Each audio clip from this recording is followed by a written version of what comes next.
yun. 7 taon na pala tayo. Oo. At least may mga bunga, di ba? Yes. Oo, nakikita niyo naman si Charina Ramos. Yan ang ating pinagmamalaki ngayon ng AMP Beach Volleyball. Dahil AMP Beach Volleyball first year ata. Musmus pa yung mga yun 7 years ago. And now they're making waves. College volleyball tournament. And I'm happy for them. And meron din mga iba. Yung mga iba, mas alam ni Ma'am Helen kung saan sila napunta. Yung mga lalaki at yung mga ibang mga players na. Dahil dito, sir, mas papalawakin pa po ba natin ito? Ngayon, it is now 17 and under, 15 and under.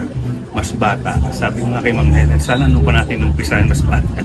Pero it's never too late. Mas maganda. And